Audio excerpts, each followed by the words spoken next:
It's not just about hearing beautiful music, but there's something about the emotional content of music that opens pathways into the subconscious and into repressed or forgotten memories. And so, very early on, people found that it was a powerful tool in psychotherapeutic use. Three, two, one. Liftoff. Welcome back to the Ketamine Startup Podcast. This is where we talk about how to start up a ketamine infusion clinic, marketing it, and more. In this episode, Sam had the pleasure of interviewing Steve Gelberg, an author and longtime explorer of spirituality, psychedelics, and music. Steve recently published Tuning In, Experiencing Music in Psychedelic States, a fascinating book that dives deep into the role of music in psychedelic-assisted therapy. This episode covers how music influences the therapeutic process, why sound selection matters, and practical insights for clinicians and therapists supporting patients through ketamine or psychedelic experiences. This episode is definitely for you if you're a fan of Stan Grof, Alan Watts, or Aldous Huxley, or if you're just curious to learn from someone who's spent so many years passionately exploring the intersection of music and psychedelics. Honestly, this feels like a masterclass in the power of sound for healing. I especially loved producing this episode, and I walked away with so much inspiration and practical knowledge. So I hope you enjoy it and learn as much as we did. Now let's dive into the episode. Welcome to the Ketamine Startup Podcast. I'm so excited to have Steve and Jay Gelberg here, who wrote a recent book that I found very interesting. So we're going to be talking about his latest book and his story. So welcome to the show, Steve. It's a pleasure to have you here. Thank you very much. My pleasure. For those listeners and viewers who do not know who you are, tell us a little bit about yourself and how you ended up writing this amazing book. I came of age during the flowering of the 60s counterculture. My teenage years happened in the late 60s, and so I was very drawn into the values and the principles of, we didn't say I'm a hippie, but it was a youth movement characterized by idealism and very influenced by psychedelics, particularly in those days LSD. And it's been argued whether the psychedelic experience creates a certain core of values or not. I'm of the opinion, and many are, that the values, not always, but the argument can be made that a successful deep dive psychedelic experience creates a certain attitude of oneness, of identifying with the world. That's why, one of the things that came out of the 60s was the whole ecological movement, save the earth, and so on, and feminism, and generally what would be called liberal or progressive attitudes. And of course, one of those values was spirituality, an interest in spirituality, because these psychoactive substances uh, tend to open up vistas and experiences which are far beyond normal perception and cognition, and which have a very spiritual nature. And people are very profoundly affected by the kinds of things experienced. That's why the words that came out of that era are love and freedom. I think even more than love, because it became sort of characterized or stereotyped as the love generation.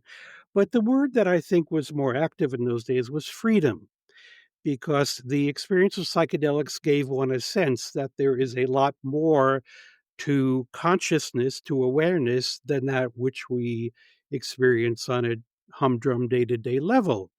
Therefore, the explosion of interest in consciousness itself. And so everybody was going to college and majoring in psychology and philosophy. So I was one of those. And during those years, there was a lot of bridging from the psychedelic ethic or community to Eastern religions. You had Ram Dass, and people were reading Alan Watts, the great Western interpreter of Eastern thought, and Allen Ginsberg. And so these people, and of course, the Beatles going to India to the Maharishi, and their songwriting changing after they had experienced LSD, and writing, the first wave of, and still the best, I think, of psychedelic rock or psychedelic pop. So there were very heady days, and I was very immersed in that. And not too indirectly, psychedelics brought me to a very active interest in Eastern religions. I was reading Alan Watts and so on. And simultaneously, the what became known as the Hare Krishna movement, who were not as public as they were decades ago, but they'd shaved heads and orange robes. They were a fixture on the sort of pop culture scene back then, not so much now. There've been a lot of controversy and scandals surrounding them. So as a seeker, after my freshman year in college, I hit the road thinking I'd find a commune or something, and I ended up in Boulder, Colorado, and there were Hare Krishnas chanting there, and I visited the ashram, and long story short, I joined up. I thought, I'm going to give my life to a strict ascetical spiritual practice. These people seem very happy, very spiritual. It was led by a guru from India. So the whole mystique of spiritual India was very alluring, and I got involved, and I was there for 17 years, from age 18 to 35. And the founder passed away in 77, followed by a kind of breakdown politically and otherwise in the organization. And like many others, I left and went to Harvard Divinity School to, get to study comparative religion. And came out the other end. That was 1990. And among other, I had originally just, wanted to go on for a doctorate. I decided I didn't want to be an academic. I had more creative and spiritual instincts and didn't want to get stuck in that particular box, and returned to experimentation with psychedelics. And eventually, I was seized by the idea of doing a book on this subject, on the use of music in psychedelics, because anyone who has done psilocybin or LSD or other substances discovers that the senses are radically uh, deepened and made more acute. And so things are more beautiful and sounds are heard much more deeply and acutely. So music becomes this whole other experience. And as Stan Grof, one of the great, scholars of psychedelia, points out in his books more than once, that one of the most common things that people say in their reporting about their psychedelic experience is, it's as if I'd never heard music before. Music heard in such a deep and profound and not just aesthetically intensified, but emotionally and spiritually intensified way. So I came at it from, more an aesthetic viewpoint, that music was just so beautiful to listen to. But in the course of my research, I also dealt with the other side, which is that not just the psychedelics increase your music appreciation, as it were, but the psychedelics aid psychedelic therapy for various reasons, because it's not just about hearing beautiful music, but there's something about the emotional content of music that opens pathways into the subconscious and into repressed or forgotten memories. And so very early on, people found that it was a powerful tool in psychotherapeutic use. And so, and that has also become apparent with use of ketamine. And one of the main benefits of music in psychedelic, including ketamine therapy, is it can have a very calming influence. And in the little bit of reading that I've done about ketamine, because I've not personally experienced ketamine, um, the dissociated state can be scary and disorienting, and some very calm, beautiful music can calm that fear, that anxiety. So that is one stage in which these substances can greatly aid these kinds of therapy Thank out you, there. Steve.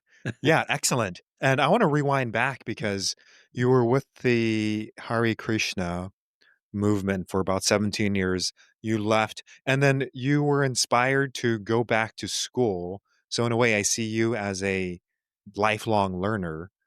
What inspired you to specifically go to divinity school? I mean, you could have gone to, their public health or psychology, but what was it about the divinity school that really inspired you to pursue that career or that education? Well, because for 17 years I had been on a spiritual path, and during those years, one of the main functions I served in the Krishna movement was as liaison to the international academic community. I just always had a, intellectual instinct or capacity or whatever, interested in ideas and so on. So from a early time in the Krishna movement, I was going out in whatever city I traveled a lot to meet whoever the local Hinduism professor was at whatever university, whoever was, I would check the university and see who's teaching Eastern religions, particularly Hinduism, because Krishna, sect is a Hindu sect. So in the course of sort of hobnobbing with scholars, I got a sort of independent education in the academic fields of comparative religion, history of religions, and then later sociology of religion came into it because it's the sociologists who were studying the Krishna movement not as Hinduism, but as an example of a cult or a new religion. So I began attending the annual conference of the Society for the Scientific Study of Religion, comprised of sociologists and psychologists of religion. So again, I basically went on a course of self-education in history and sociology, also psychology of religion. So I kind of had, was a self-learner. And in order to do my job better and be able to speak to these people, I wanted to learn the discipline. And I ended up being invited to present papers on the Krishna movement at these conferences. So I kind of came into academia through the back door. I had 1 year of college, but this really set me on a path that sort of hurdled academia and spirituality. And so in the Krishna movement, they called me the scholar, and among the scholars, they called me the devotee. So I sort of straddled these two fields. So it was a kind of position of translating. And so scholars who were writing books or doctoral students doing dissertations on the Krishna movement would hear about this guy, Shubhananda, that was my Sanskrit Hindu name, who you could talk to and would give you a straight rap about the Krishna movement, wasn't going to try to convert you, but was a good access point into the Krishna movement. So I did that for a number of years, and I really enjoyed that quite a bit. So when I was thinking about leaving the Krishna movement, and my father, who knew about my wife and I's disillusionment with the Krishna movement, he said, if you leave the organization, I'll pay for you to go back to school and support you while you're getting, your degree. And I jumped at the chance. And so, because I knew religion better than any others, I did consider sociology, but I was so steeped in religion experientially and intellectually that it was natural academically for me to go for religion. And Harvard Divinity happened because in the course of those years in the Krishna movement, I came to know a couple of the divinity faculty quite well. Harvey Cox, who he's still alive, he's in his 90s, a very prominent Protestant theologian who taught at Harvard for many years, now retired. And the other was Diana Eck, who is the main Hinduism person at Harvard. And just in the course of meeting scholars through those years, I came to know both of them fairly well. And so when I decided to apply to schools, I wrote to them and said, would you be willing to write a letter of recommendation? And they both did, along with another professor that I knew. So Harvard, as it sometimes does, made an exception for my having only 1 year of college. And because Cox and X said he's done high-level academic work, he's published and so on. So Harvard Divinity School could say, yes, but we're going to tack on 1 extra year so you can do liberal arts courses just to sort of beef up on liberal arts. And so that gave me, they could say, take any courses you want, which was great. So I had a lot of freedom to study whatever I wanted. That's why Harvard Divinity. So that was just, a tremendous, you know, blessing really, because the quality of the faculty there is just wonderful. And so I spent 3 years there, and that was a wonderful experience.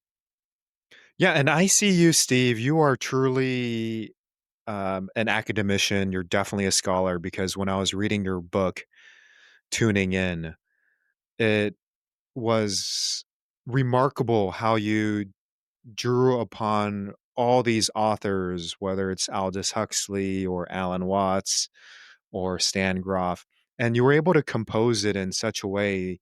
And as I was reading it, something just clicked in my mind that said, okay, I need to have Steve on this podcast. So the question that I have for you, because I want to focus on this book because it's quite remarkable and I highly, highly recommend it for all of our listeners. How did that come to fruition? Because I know you and I had talked offline. You mentioned you had an extensive library and you noticed that there was kind of a void. So tell us the story of how the book came to be and your resources and your library and how that coalesced Okay, to what is first published. I'll show the book. Do you see it the right way or is it backwards? Yep, but we see it the right way, and we'll put the link for the book in the show notes Okay. as well.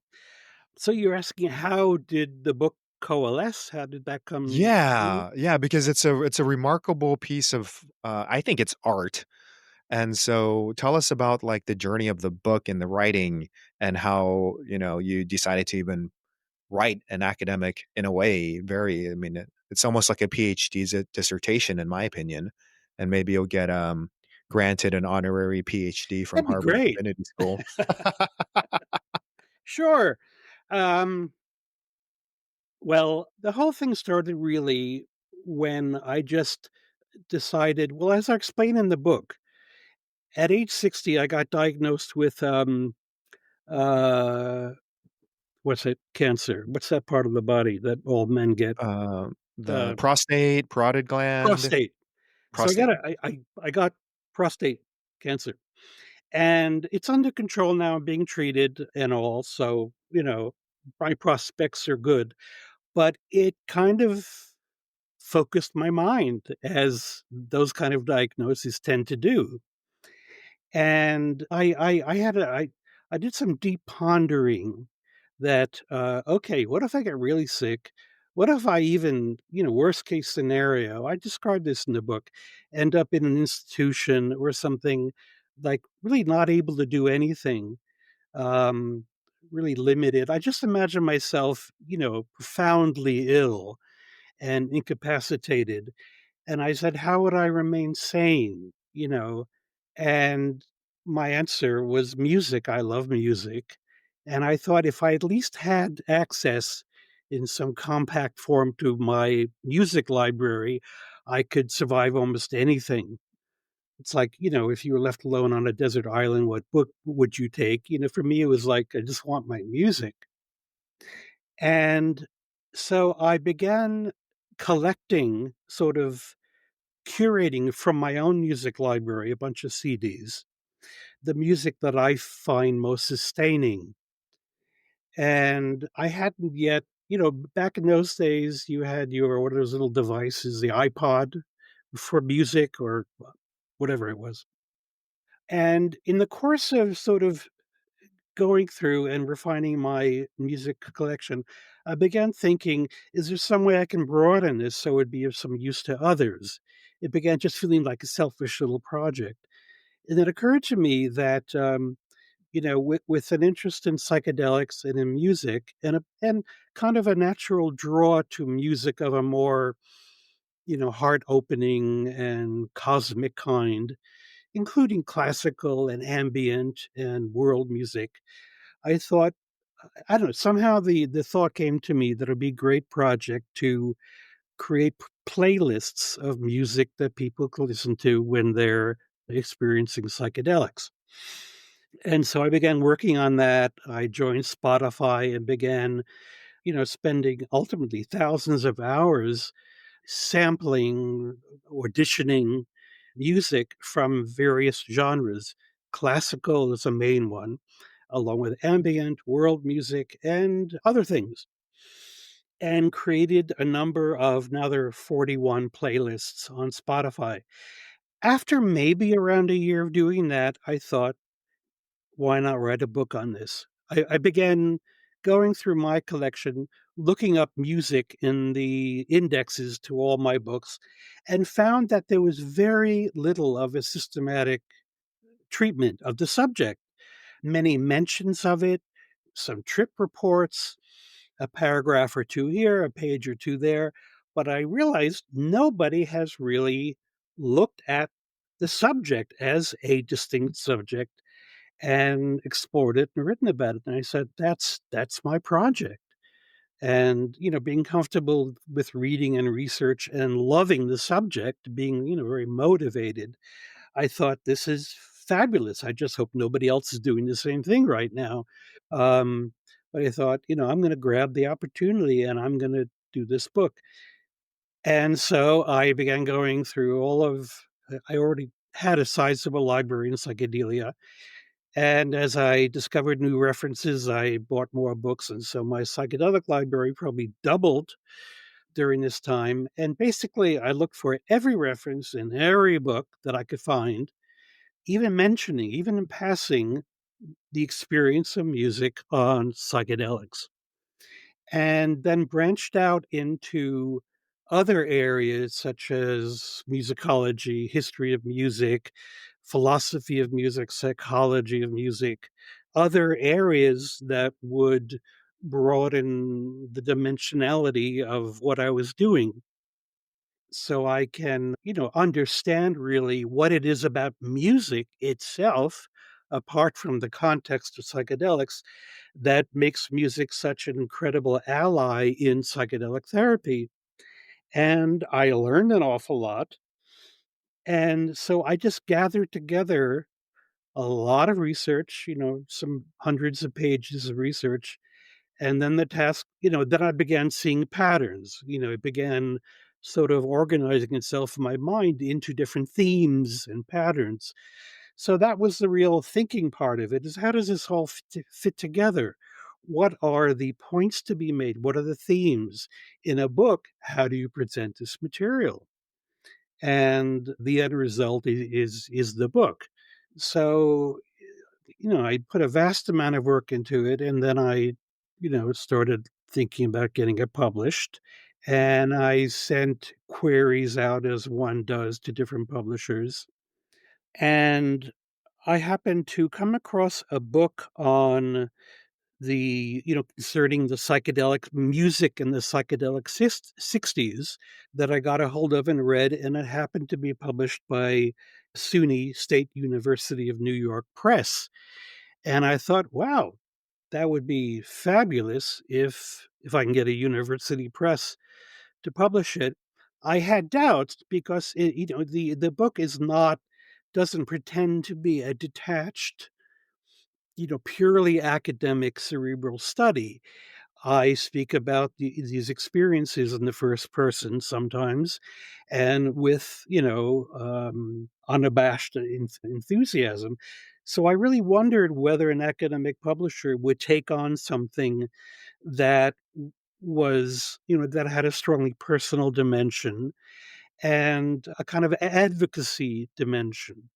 And so I wrote to one of their editors whose portfolio included music, a query letter. He says, sounds interesting. Send a full, you have to, send a full package of information.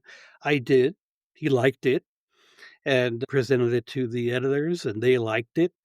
And, as is the practice with academic presses, they find three anonymous, to me, outside scholars to read the manuscript and, give a report. Is this publishable? And I got good reports. Two of them said, publish as is. And one report says it's great, but it needs to include A, B, and C. And they were good suggestions. So I went back. This is a lot of detail, maybe too much.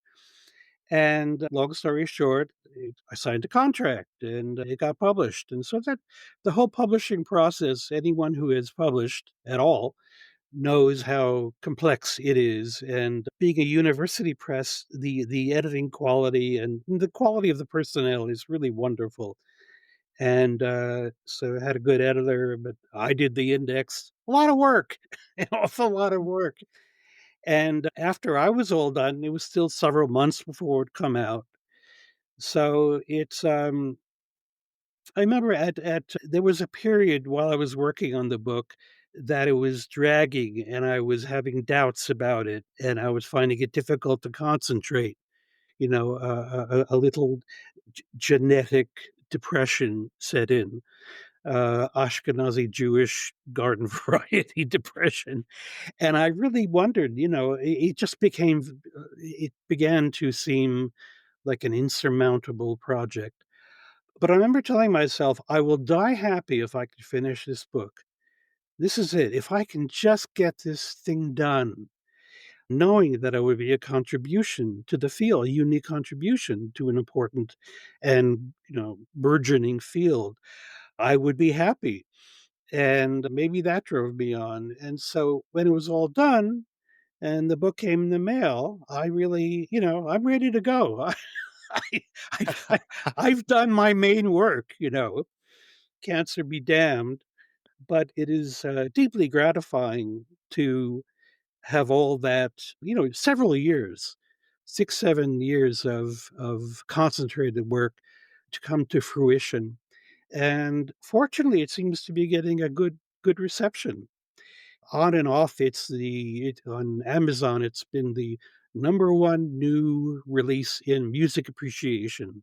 It's probably that right now, both the book and the Kindle. So, I mean, it sounds like boasting, but it's just immensely gratifying to see one's work manifest as a physical product and that people are showing interest. And I think the that it will really benefit the field. The individual who wrote the foreword to the book, Bill Richards, who is a beloved pioneer in psychedelic studies. He's at Johns Hopkins in the psychiatry department, is a center for psychedelic studies there. I had introduced him to the project early on when I was just had a bunch of research, and he expressed enthusiasm and support, and his encouragement was very helpful in carrying me through. And in the end, he wrote a beautiful foreword, just absolutely gorgeous. He's a real heartful person. He's not a dry psychiatrist. He's a sage, really. Some people think of him, as a saint.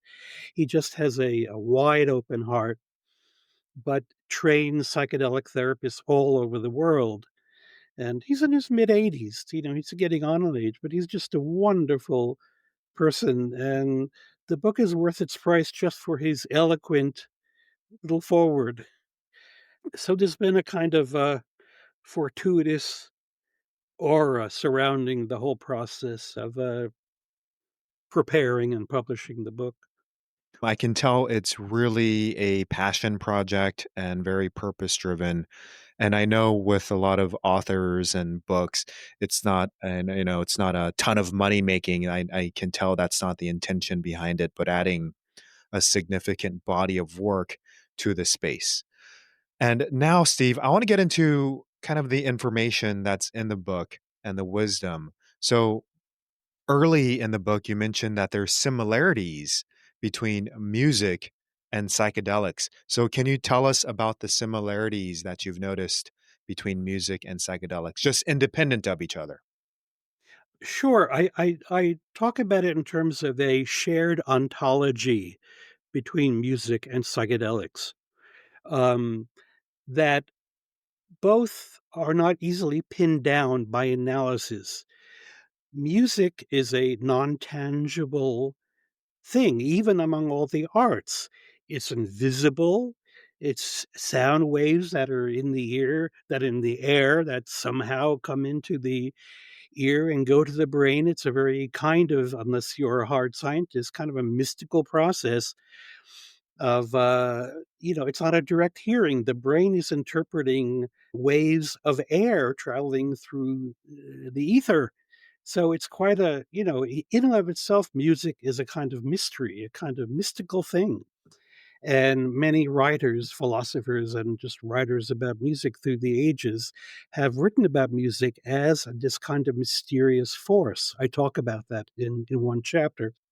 And an important part of the power of music is its emotional, psychological import. If you truly tune into music with or without psychedelics, it can go to a very, very deep place. It evokes emotion. There are many quotes in the book from people saying basically that music is the storehouse of all human emotions. So, depending on how much one gives oneself to the hearing, and I talk about that too, we are conditioned in a way not to hear. Our brains are so busy and our senses are so assaulted by media and sense, just everything, that we've lost our ability to listen in a deeply meditative, conscious way. But if you talk to musicians, people who are deeply in music, they just have this sixth sense, it may appear to us, of feeling the depths of musical communication. Psychedelics similarly have a way of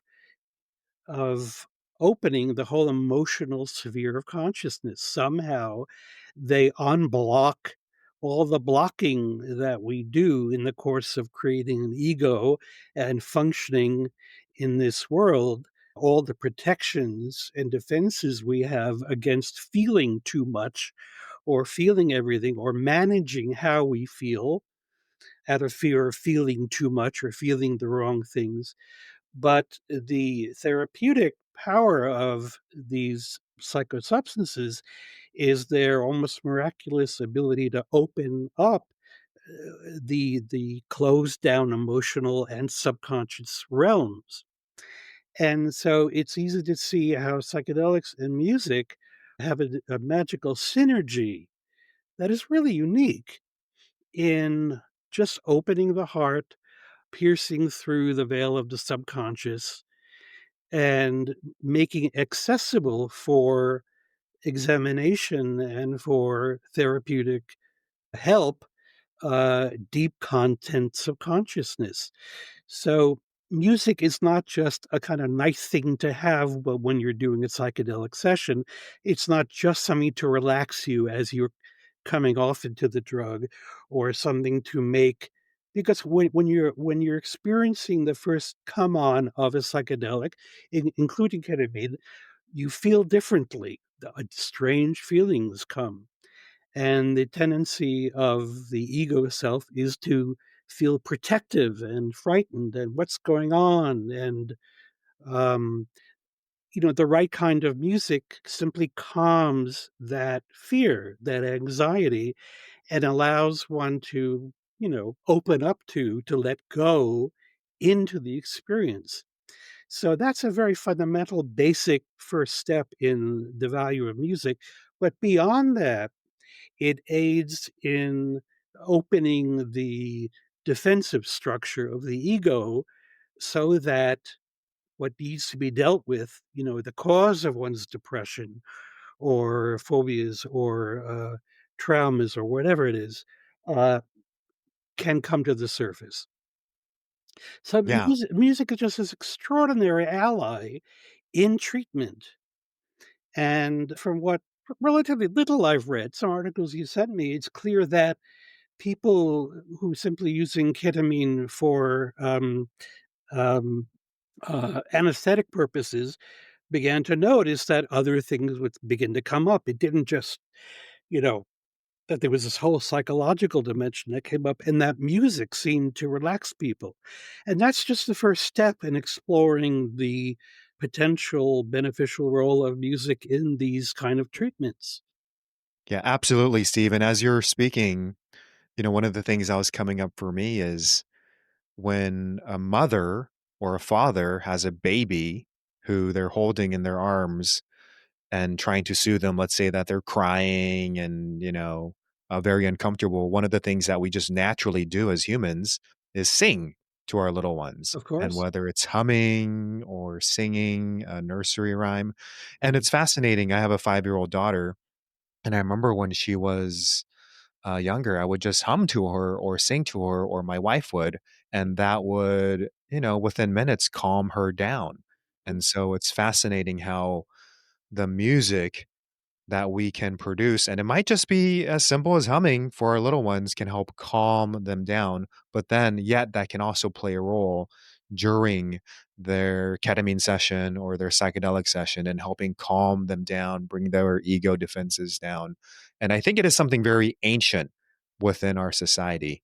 Because I know, I mean, I guess birds, they make music, whales, Mhm. but it's not a lot of animals who do this, and humans and birds. I know, Mhm.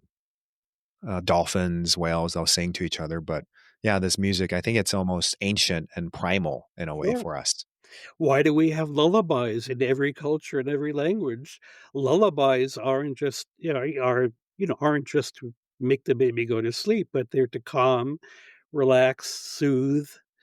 Um, One psychedelic writer, and I quote them, suggest that the sounds of women singing, of female voices, he recommends that as one thing to use in these therapies because the sort of natural primeval need to hear the mother's voice is touched by just simply a calming female voice. And one of my playlists, one of the more recent ones that I decided to put together, was healing female voices. And they come from many places, from religious music to ethnic world musics to new agey things. Just the sound of women singly or in choral settings can have that maternal, that primeval maternal effect. Yeah, and that actually leads to my next question is, regarding selection of music, because some people will resonate with classical music, other people will resonate with instruments. So tell us a little bit about how should someone in the ketamine or just general overall psychedelic space, how should they go about choosing the type of music? And I guess it's two perspectives. One is, the therapist or practitioner who is administering the medicine versus the individual selecting it on their own. So, any ideas or suggestions on selection of music? There's so much to say about that, but I'll briefly. Uh, One of the current debates is classical music, yes or no? Because in the origins of the modern phase, beginning in the 50s, of psychedelic therapy, classical music, or certain kinds of classical music, not anything, were the main source of music. And a big reason for that is because in the 50s and 60s, you didn't yet have the whole uprise of ambient music.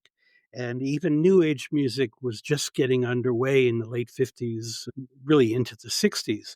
So, because it's important not to include music with lyrics, it kind of, and I'll explain why, instrumental music is what is generally seen as necessary. And instrumental music, it left you with a choice between, well, back then, classical and maybe jazz and maybe ethnic or world music where the singing is in a foreign language, which will not disturb. So the reason for no lyrics is because when you're going into a psychedelic sort of out of body or out of the normal mind state, lyrics can bring you down into a thinking state. The content, the rational or cognitive content of the words, whatever they are, can be a distraction from that sort of free form letting go into, that space. So you don't want the music to put you in a thinking state, through the words, even if it's, I want to hold your hand, you don't want to think about anything. You want to just let go into the experience. So in more recent years, we have ambient music, which has become probably more commonly used, although really both are used. And it's the whole category of neoclassical, which is kind of between classical and ambient. It uses Western classical instruments, but in a more relaxing ambient kind of way. So I have a whole playlist of neoclassical. It's a sort of, I don't want to call it a compromise between the two, but it has like the best of both. It has the sonic tonal richness of classical instruments, of strings and so on, along with a relaxing ambience. And a very basic point is not to have music that's agitating, that is, over dramatic and overly emotionally demanding or dissonant. You want music that is, generally easy on the ears. There are times when, like, certain classical pieces become more dramatic, and there are times when that's appropriate, when you're probing certain emotions. But this whole question of what music to use is a constant ongoing discussion, debate, and those who present opinions about it often don't have much rationale behind it. And I mean, one of the purposes of my book is to give the background, a sort of understanding of the effects of music, so that one can make better judgments about what kind of music to use. In the book, I also do a survey of what the pioneers of music assisted, psychedelic assisted therapy used. I say, well, so and so recommended this one, that one, and the other one. So I list a lot of the mostly classical pieces that have traditionally been used.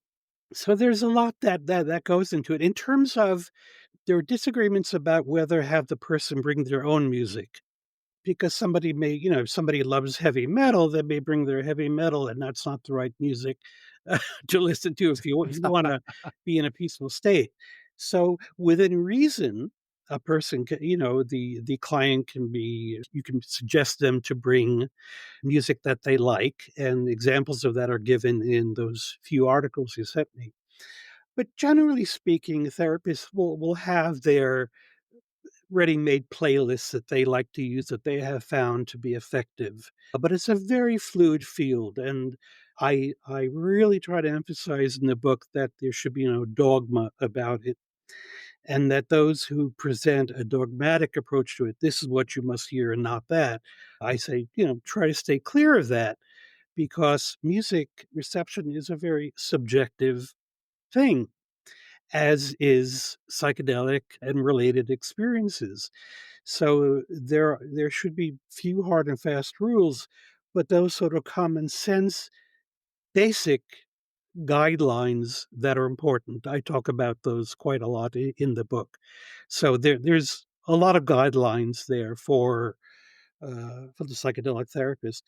But beyond that, I put many more hours really into creating the playlist. And I say in the book that I'm not saying this is some absolute thing and just use my playlist, but here are resources. Each playlist has, 50, 100 examples. So there's a lot to choose from. So the therapist is at freedom to go through these playlists and use their own intuition and their own clinical experience to decide which pieces may be good and then put together their own playlists if they wish. But a lot of thought and a lot of time went into creating these Spotify playlists, and I encourage people. I don't make any money off it. I don't get anything out of it other than the pleasure to see that people are accessing these very carefully curated playlists. And what we'll do for our listeners and viewers is link to Steve's Spotify playlist, which you can follow him, and we'll put that in the show notes. And I've already subscribed and follow your playlists, and I know you send a few my way that are specifically or could be tailored for ketamine therapy. So we'll put a show links in the show notes for that. Hey listeners, this is Kim, and I just want to acknowledge that you're here for a reason. Maybe you're stuck in a cycle of long shifts, feeling a little burnt out, and wondering if there's any other way to practice medicine, especially on your own terms. We've been there, and that's exactly why we created this free checklist, your step-by-step roadmap to starting a ketamine clinic without those costly mistakes. Grab your copy now at www.ketaminestartup.com/checklist. It's completely free because we want you to succeed, not struggle. And hey, if you're driving or mid-workout, don't sweat it. Just check out the show notes for the link when you're ready. And again, that's www.ketaminestartup.com/checklist. Now let's get back to the episode. Steve, now you mentioned other alternatives to music as well, though, like nature sounds or white noise. So tell us a little bit about these alternative options, because it is very subjective and maybe not everyone wants to listen to a certain, musical theme, but, rather nature or white noise. So tell us a little bit about that. Yeah, these are two categories of sound other than music per se that are used to varying degrees in psychedelic assisted therapy.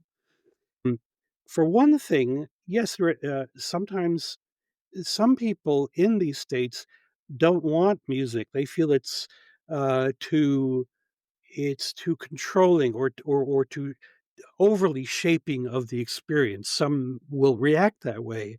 With ketamine and psychedelics generally, one becomes acutely attuned to sound. And so for some people, even someone who loves classical music may, in a particular session, just get a very different reaction to it and just not want to hear it, want to hear something else or nothing at all. Some prefer silence. So two categories of very helpful alternatives to music of any kind. First of all, are nature sounds. Now, the sound of rain, for instance, is so relaxing. When I was listening to hundreds and hundreds of different nature recordings, I became really addicted to the sound of rain. And the thing is, when your hearing is a very acute, there isn't just one sound of rain. Rain can sound 100 different ways. It's sonic um, uh, imprint, or what I'm looking for, a different word, the sonic sign of different kinds of rains on a car roof or on a tent or outside or light rain or I would end up doing a lot of research just listening to rain because it was so calming. So in my nature sounds list, there is rain, there's wind, there's flowing water, there are thunderstorms, which have a certain appeal, ice storms. I mean, I spent a lot of time just exploring nature sounds. So they can be very opening, and because they're natural, I mean, some people react to music that I don't want to hear anything man-made. I just want to go completely natural. Someone may be seized by that sense of I don't want anything, man-made or human-made. So nature sounds can have a very calming, embracing, soothing effect. And the other category is white noise. And you wouldn't think of it, but there are two types of white noise, organic and inorganic. What I call organic white noise, and I have a separate list of that, there are certain nature recordings that are so kind of monotone, that have so little audio range that it could just as well be the sound of a fan or of a air conditioner or the sound inside of a plane, sort of mechanical or electronic created neutral non-melodic sound. So some white noise, it's called white noise because it's not a it's not tonal. It's made either through, machine generation, like a fan, or electronic means. And there is something about that completely neutral sort of sheet of non-definable sound that also can have a very calming effect. And as Stan Grof points out in one of his bits on the subject, that in the very highly suggestive psychedelic state, with white noise, the mind can actually create a music out of that sound. The perceiving mind can be extraordinarily creative and transform. I know it sounds strange, but this is a common experience. Transform even neutral, atonal, one-dimensional sound into something that sounds like music. So it's simply another option that can be used, and therapists can sample these kinds of sounds, and being familiar with the drug effects can intuit the kind of experiences that patients may have with these other options. Now, what's interesting is Stan Grof's work. He talks a lot about perinatal birth matrices. So, how the experience of a fetus in utero and the delivery process will impact someone for the rest of their life. And as you were speaking about that, it makes me think about when, before we were born, we were in our mother's womb, and what we were listening to at that time was because our head is so near the mother's aorta and the blood vessels, what we're hearing is like a whoosh, whoosh, whoosh, whoosh, Right. which is kind of like a white noise. Absolutely. And it makes me think, they've done studies that show that sometimes playing white noise in the background for a baby who's falling asleep and you kind of wrap them up really tight, so they feel like they're back in their mother's womb in a way. So they're wrapped up tight. They got this white noise in the background that can be calming. So maybe there's a link between the white noise that we hear as a fetus for 9 months of our life and the impact how that can play during the sessions with psychedelics and or ketamine. Absolutely. That's a very, very good point. In fact, I have a playlist called Primordial Depths, and included in that playlist are recordings of the womb, direct recordings of the womb. There are heartbeat recordings and actual whooshing of the womb recordings. So that playlist includes various things, including recordings made underwater in the ocean, deep ocean sounds, even with whales and dolphins, subterranean cavern like sounds, ambient music that has a very deep, resonant kind of sound. So there's so many I mean, you know, searching the world of sound to bring together, the best of those kinds of sounds was so much fun. And so, yeah, while in these states, you can go back to the womb or to hear a heartbeat or womb sounds plus heartbeat. And I wouldn't just find one, I would listen to every, um, there, I lost you for a second. I've had, many, many different recordings of womb sounds. And I thought, what are the best? Sonically, what are the richest, the best that are more than 2 minutes? So really, just a lot of reflection and listening went into compiling these playlists. Now, Steve, I see you as and you kind of mentioned this, you're that spiritual seeker looking for, truth with a capital T, if you will. So the next question I have for you, it's kind of big, is do you feel like you have found the truth? And if so, what is it from your perspective? That is big.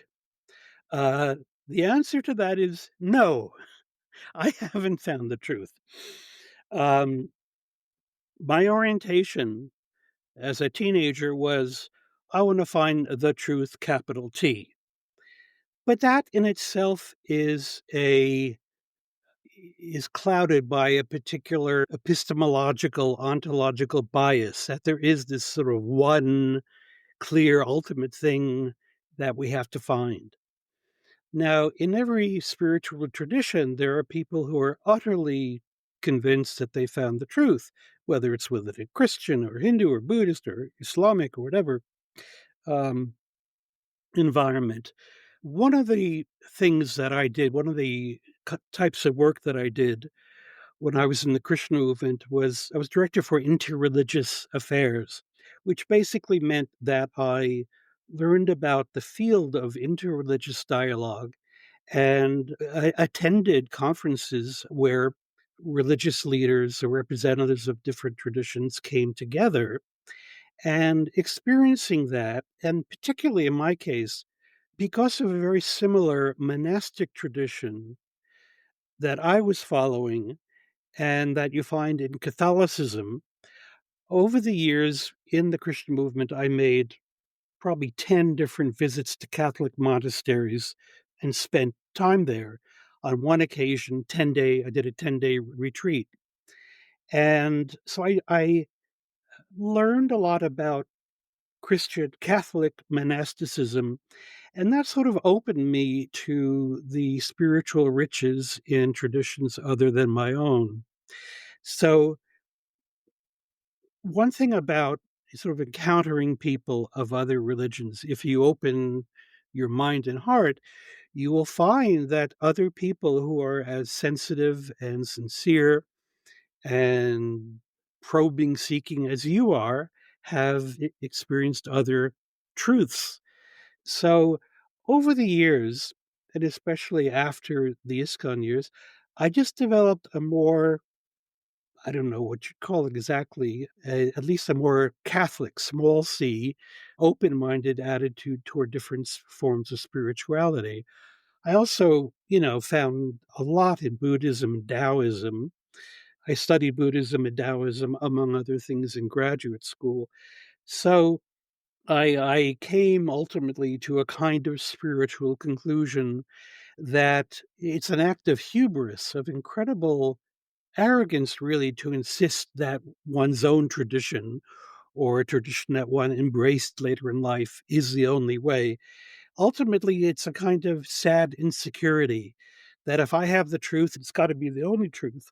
And it's that kind of religious arrogance and small mindedness that has created so much turmoil through history, as we know. So it's often said that once you think you've found the truth, you stop searching, you stop thinking, and you stop growing. You just, grow roots into one place and become very rigid. I think to be truly spiritual, and this is a kind of maybe absolute sounding statement, but I think a true spirituality remains open, avoids the notion that I have found the end of all things, because we are tiny entities with very limited senses and with very changeable and vulnerable psyches. And it's best to hold one's final judgment before saying, this is where I'm going to be, and I'm not going to entertain anything else." So I think it's not a formal, or it may not be a formal, as I hold it, theological position, but it's just simply the truth is vastly greater than our little capacity for thinking and feeling even. And even the kinds of profound revelatory experiences that people have on psychedelics have a kind of provisional quality, a kind of, I am seeing profound things, but one gets a sense of multidimensionality, that there's something beyond that, and even beyond that, and even beyond that. So, a sense of spiritual or cosmic multidimensionality, if you could use those terms, is a kind of orientation that I think that describes me. So I don't feel a need to affiliate, after being, a member of a religious path that became an institution, an organization, and got, over structured and hierarchical. I think that that led to a certain skepticism about religious structures, organizations, hierarchical structures. And so I'm a bit of a religious skeptic in that sense. And I think all my experiences, both in reading different religions and in having really profound cosmic spiritual experiences on psychedelics, has led me to a kind of, I don't know, an open-mindedness, that I'll just call that, a willingness to hold final decisions about things and just be open to mystery, the infinite mystery of life. Thank you, Steve, for that answer and your vulnerability and your sharing and your wisdom. And so I asked you a big question. So as the sun sets on the interview, I want to ask you some easy ones. Sure. And so this is kind of our lightning round. So for you, Steve, what is your favorite genre of music for your own inner journey, knowing that this is a very subjective choice?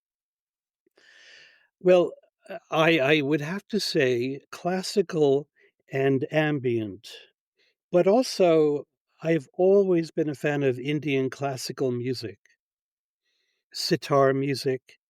The first time that I heard the sound of a sitar from the Beatles' Norwegian Wood, when George Harrison was first learning how to play the sitar. There are other forms of ethnic and world music. I have a whole list of playlist for that. But I would say, for me, classical and ambient, carefully chosen. Ambient has a much more sort of free, open, non-determinative kind of sound. It's just like a very open, non-specific, let's say, kind of music. It gives a lot of space for personal experience, whereas certain forms, very selectively, pieces of classical music, the advantage they have, or what they have that ambient generally doesn't, is a kind of emotional direction, a kind of eloquent probing of a particular emotion. And on Spotify, I have different playlists for some of those fundamental feelings. One is just happiness, joy, happiness. Another is awe and wonder, that emotion. Whole playlist of that kind of classical. One is for feelings of compassion. There are bits of music that just are so heart opening and just speak of human kindness and a deep feeling, empathic heart. So classical music can really very creatively shape and influence the direction of an experience in ways that are both, therapeutically beneficial and just experientially and aesthetically moving. So that's classical. There's a lot going on, a lot of different places to visit in classical music. In fact, one writer on classical music, he matched up different kinds of music to different drugs, saying rock and roll is like speed and supermarket music is martini and things. He said classical music is like psychedelic experience. And it's a very good point because it journeys to many places and goes to various depths of feeling. So for myself, I would say probably more than anything, I like classical because of the variety of experiences it allows and encourages. But when I want to just sort of free float and not have any emotional or directional input, then I might listen to some ambient music, which is just very open and allows the experience to express itself without any nudging from sonic influences, you might say. Thank you, Steve. And you mentioned you have an extensive library. So you've done a ton of reading and research. Out of all the books, which is the one book in the psychedelic space or author that you would recommend that people start with reading, in addition to, of course, your book that has been recently published and is available on Amazon and other outlets? But what's one book that you've read that you're like, yeah, this is the one I would recommend for someone who's entering the space? For my chief recommendations, I go back to some of the early literature. There are two absolute classics in the field, one by Alan Watts and one by Aldous Huxley. Alan Watts's book is called The Joyous Cosmology. It's a fairly short book, and it is a summary of several of his trips. It's about his LSD experiences, both from it's all from a very experiential standpoint, but with a lot of reflective commentary on what's going on. Um, he was such a great writer. The ability to articulate mystical experiences is a rare, rare gift. And Watts had that gift. And so that book was published in the mid or late 60s. I read it as a teenager. It's just an eloquent, experiential introduction to what does it feel like? What are these states? Because that to me is the core question, not what's going on in the brain, not a study of brain activity, uh, as important as those studies are, but what is actually going on in the mind of someone who is on one of these substances. The other book is Aldous Huxley's famous book, The Doors of Perception. It's a famous book. It's a long essay, short book. It's often published in tandem with The Doors of Perception and Heaven and Hell, I think is just the name of the other one. Both talk about his own, I think, mescaline experiences. And again, Aldous Huxley being the famously eloquent author that he was, we're very fortunate that someone of his intellect and literary skill composed things on psychedelics because they are brilliant and extremely readable introduction to the whole field. So those are my two number ones. There are some more academic studies. Again, I tend to think about the great pioneering studies. There's one, again, published in the mid or late 60s called The Psychedelic Experience. Um, no, sorry, The Varieties of Psychedelic Experience. And you can put this in your The show notes. interview notes. The authors, the names are escaping me at the moment. That's a very good early study. Thank you. And a couple more questions. The second to the last is, do you play any musical instruments? Not these days. As a kid, I took 5 years of accordion lessons. I was a little kid with a big accordion. So I learned sort of basic music theory and reading music. But then by the time I was 15, 16, I moved on to guitar, acoustic guitar. I was a big folkie during the folk revival of the 60s, even late 50s into the 60s, very into early Dylan and Joan Baez, and I just loved acoustic guitar. And I played for many years, not professionally, but after a while, somehow it just receded into the background, and I gave my guitar away to somebody. For a while, I was playing the dulcimer. I really like the sound of dulcimer. So I'm inclined to strings, but I never played professionally, just for friends. And so I'm not a musician. Another interviewer called me a musician. Emphatically, I'm not a musician.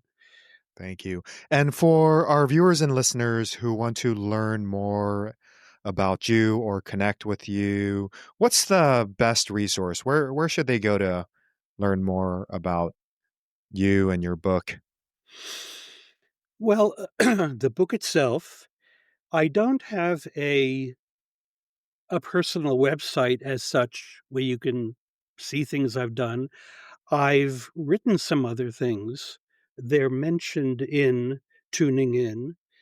During my years in the Christian movement, I traveled to India 12 or 13 times. And after the last time, I wrote a book, a sort of travelogue kind of thing, based mainly on my last trip to India when I kept a journal during that 6 weeks back in 1985. And so I ended up writing a book called India in a Mind's Eye, Ruminations and something of an ambivalent pilgrim. And I self-published that. In fact, I have it right here. It's holding up the microphone. This is it here. And if someone just wants to read something else I've written, that's available from blurb.com. It's basically experiences in India as somebody who was immersed in the culture already, and not a typical Western tourist, but somebody who had embraced Mother India as my spiritual homeland and, traveling India, having various interesting experiences and reflections. It's also not a long book, and hopefully it's readable. One of the reviewers says it's among the best travelogues ever written. He was very biased. It may not be among the best travelogues ever written, but he was a scholar of Hinduism. He liked it a lot. So it got some good reviews in academic journals. So it's on an academic book. It's a travelogue, but with a lot of reflection about, India and Indian spirituality and relating it back to the Krishna movement, the Hare Krishna movement. If anyone has I've published a number of academic articles in the past about the Christian movement. If anybody wants to explore any of that, they're welcome to contact me through email.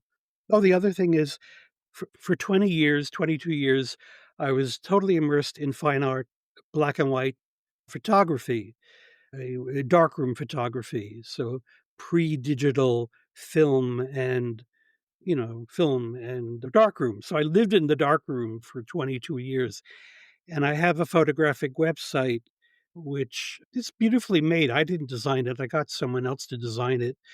But that's at www.stephengelberg, my name, no, just one word, stephengelberg.com. And so there's a whole body of work there, about 800 images in various categories there. So that's what I did for 20 years before I sort of moved into this project. So I was exploring the visual realm then, and then moved into the sound realm with this whole project. Steve, I am so grateful that I've had the opportunity to interview you and speak with you today. Your book is going to impact the community. It's truly a gift that you've worked so hard to share with us and the world. So thank you for that. Thank you for all the experiences that have led to you being where you are right now. And I just want to acknowledge you, Steve. Thank you so much.